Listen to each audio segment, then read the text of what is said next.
Assalamualaikum warahmatullahi wabarakatuh.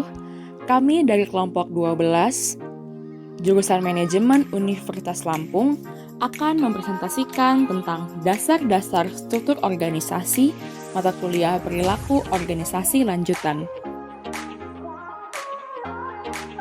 Kami beranggotakan Sofina Albarika, NPM 23, Jihan Fatia, NPM 31, saya sendiri, Bernadette Bianca, NPM 63, dan Fitri Syafira Hartawan, NPM 67. Struktur organisasi. Robbins mendefinisikan struktur organisasi sebagai penentuan bagaimana pekerjaan dibagi dan dikelompokkan secara formal. Sedangkan organisasi merupakan unit sosial yang dikoordinasikan secara sadar, terdiri dari 2 orang atau lebih, dan berfungsi dalam suatu dasar yang relatif terus-menerus guna mencapai serangkaian tujuan bersama. Dalam konteks desain organisasi, Ivan Cevik mendefinisikannya sebagai proses penentuan keputusan untuk memilih alternatif kerangka kerja jabatan, proyek pekerjaan, dan departemen. Dengan demikian, keputusan atau tindakan-tindakan yang dipilih ini akan menghasilkan sebuah struktur organisasi. 6 elemen kunci. Yang pertama yaitu spesialisasi pekerjaan, yang mendeskripsikan sampai tingkat mana tugas dalam organisasi dipecah-pecah menjadi pekerjaan yang terpisah. Yang kedua yaitu departementalisasi, merupakan dasar yang dipakai dalam pengelompokan pekerjaan sehingga tugas yang sama dapat dikoordinasikan. Dasar pengelompokan itu berupa fungsi, wilayah, produk, proses, dan customer. Yang ketiga yaitu rantai komando, merupakan garis kewenangan yang tidak terputus dari puncak organisasi ke eselon terbawah dan memperjelas siapa melapor ke siapa. Yang keempat yaitu rentang kendali, merupakan jumlah bawahan yang dapat diatur oleh manajer secara efektif dan efisien. Semakin lebar atau besar rentangnya, semakin efisien organisasi tersebut. Yang kelima, sentralisasi dan desentralisasi. Sentralisasi di sini mengacu pada sampai tingkat mana pengambilan keputusan dipusatkan pada suatu titik tunggal dalam organisasi. Sedangkan desentralisasi yaitu keleluasaan keputusan yang dialihkan ke bawah, ke karyawan yang tingkatnya lebih rendah. Dan yang keenam, formalisasi, merupakan tingkat di mana pekerjaan dalam organisasi distandarisasi dan kadar di mana perilaku diarahkan oleh peraturan dan prosedur. Desain organisasi.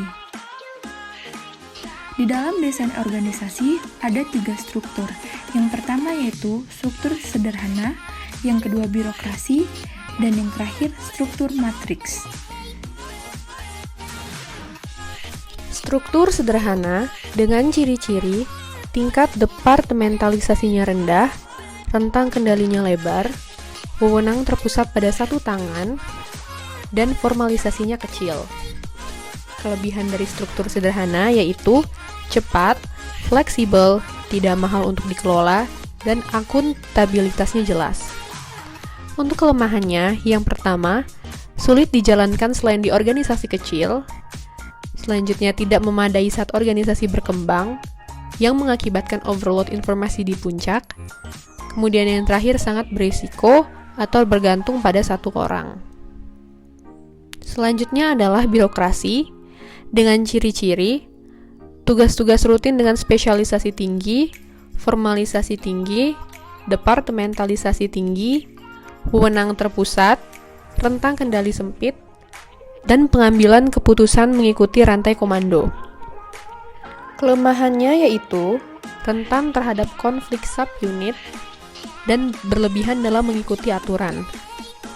Kemudian untuk kelebihannya, yang pertama terstandar secara sangat efisien, yang kedua menyatukan beberapa kekhususan dalam departemen, minim duplikasi pada personel dan peralatan. Yang keempat, karyawan memiliki kesempatan bicara dengan bahasa yang sama.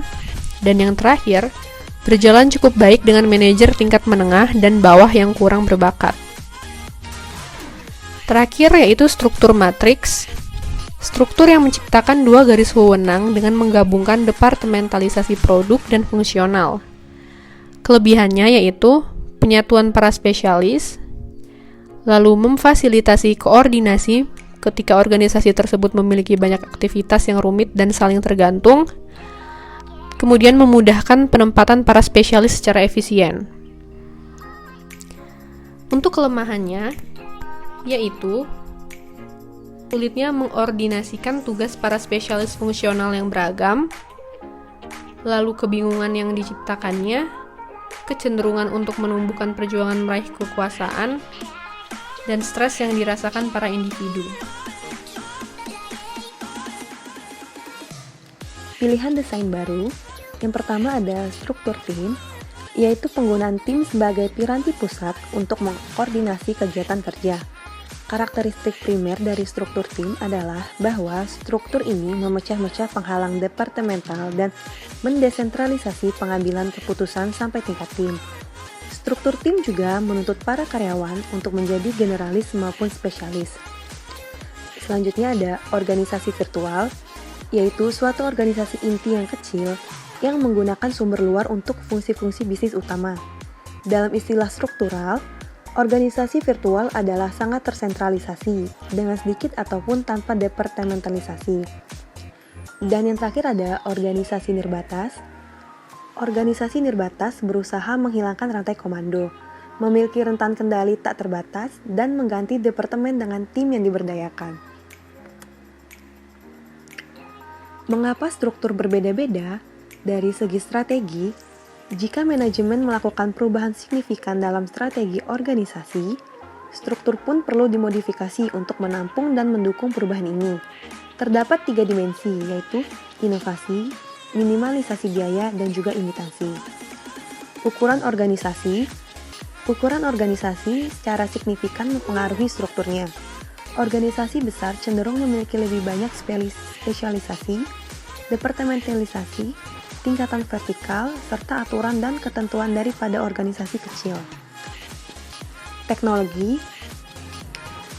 rutin akan diasosiasikan dengan struktur yang sentralis, sementara teknologi non-rutin akan dicirikan dengan wewenang keputusan yang didelegasikan. Lingkungan organisasi terbentuk dari kekuatan-kekuatan di luar organisasi yang mempengaruhi kinerja organisasi. Organisasi yang menghadapi lingkungan yang relatif statis, tak banyak kekuatan di lingkungan mereka yang berubah. Desain organisasi dan perilaku karyawan. Kita tidak bisa melakukan generalisasi yang mengaitkan struktur organisasi dengan kinerja dan kepuasan karyawan. Spesialisasi pekerjaan, produktivitas karyawan tinggi tetapi mengurangi kepuasan kerja. Pernyataan ini mengabaikan berbagai perbedaan individual dan jenis pekerjaan. Sebuah penelitian, tidak ada bukti yang menunjukkan relasi antara rentan kendali dan kinerja karyawan. Organisasi-organisasi yang tidak terlalu sentralistis menjalankan proses pengambilan keputusan yang partisipatif. Pengambilan keputusan yang partisipatif berhubungan positif dengan kepuasan kerja. Kesimpulan kita, untuk memaksimalkan kinerja dan kepuasan karyawan, berbagai perbedaan individu seperti pengalaman, kepribadian, dan tugas kerja harus diperhitungkan. Selain itu, kultur nasional mempengaruhi preferensi atas struktur. Sekian presentasi yang bisa kami sampaikan. Jika ada pertanyaan atau masukan dapat diajukan di kolom komentar. Wassalamualaikum warahmatullahi wabarakatuh.